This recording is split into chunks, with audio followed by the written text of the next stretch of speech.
Matthew chapter 27. Early in the morning, all the chief priests and the elders of the people made their plans how to have Jesus executed. So they bound him, led him away, and handed him over to Pilate the governor. When Judas, who had betrayed him, saw that Jesus was condemned, he was seized with remorse and returned the 30 pieces of silver to the chief priests and the elders. "I have sinned," he said, "for I have betrayed innocent blood." "What is that to us?" they replied. "That's your responsibility." So Judas threw the money into the temple and left. Then he went away and hanged himself. The chief priests picked up the coins and said, "It is against the law to put this into the treasury, since it is blood money." So they decided to use the money to buy the potter's field as a burial place for foreigners. That is why it's been called the Field of Blood to this day. Then what was spoken by Jeremiah the prophet was fulfilled. They took the 30 pieces of silver, the price set on him by the people of Israel, and they used them to buy the potter's field as the Lord commanded me. Meanwhile, Jesus stood before the governor, and the governor asked him, "Are you the king of the Jews?" "You have said so," Jesus replied. When he was accused by the chief priests and the elders, he gave no answer. Then Pilate asked him, "Don't you hear the testimony they're bringing against you?" But Jesus made no reply, not even to a single charge, to the great amazement of the governor. Now it was the governor's custom at the festival to release a prisoner chosen by the crowd. At that time, they had a well-known prisoner whose name was Jesus Barabbas. So when the crowd had gathered, Pilate asked them, "Which one do you want me to release to you, Jesus Barabbas or Jesus who is called the Messiah?" For he knew it was out of self-interest that they had handed Jesus over to him. While Pilate was sitting on the judge's seat, his wife sent him this message: "Don't have anything to do with that innocent man, for I have suffered a great deal today in a dream because of him." But the chief priests and the elders persuaded the crowd to ask for Barabbas and to have Jesus executed. "Which of the two do you want me to release to you?" asked the governor. "Barabbas," they answered. "What shall I do then with Jesus who is called the Messiah?" Pilate asked. They all answered, "Crucify him." "Why? What crime has he committed?" asked Pilate. But they shouted all the louder, "Crucify him!" When Pilate saw that he was getting nowhere, but that instead an uproar was starting, he took water and washed his hands in front of the crowd. "I am innocent of this man's blood," he said. "It is your responsibility." All the people answered, "His blood is on us and on our children." Then he released Barabbas to them, but he had Jesus flogged and handed him over to be crucified.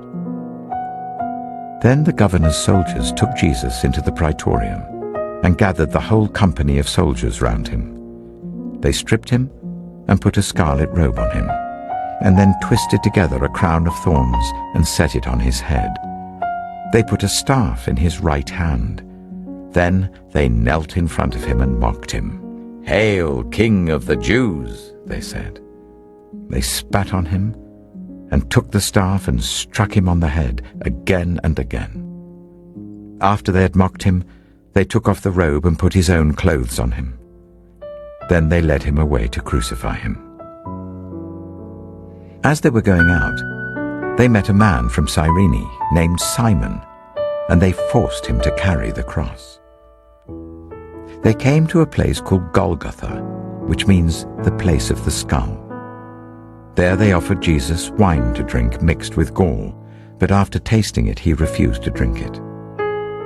When they had crucified him, they divided up his clothes by casting lots. And sitting down, they kept watch over him there. Above his head they placed the written charge against him: "This is Jesus, the King of the Jews." 2 rebels were crucified with him, one on his right and one on his left. Those who passed by hurled insults at him, shaking their heads and saying, "You who are going to destroy the temple and build it in 3 days, save yourself. Come down from the cross if you are the Son of God." In the same way the chief priests, the teachers of the law, and the elders mocked him. "He saved others," they said, "but he can't save himself. He's the King of Israel. Let him come down now from the cross, and we will believe in him. He trusts in God. Let God rescue him now, if he wants him. For he said, 'I am the Son of God.'" In the same way the rebels who were crucified with him also heaped insults on him.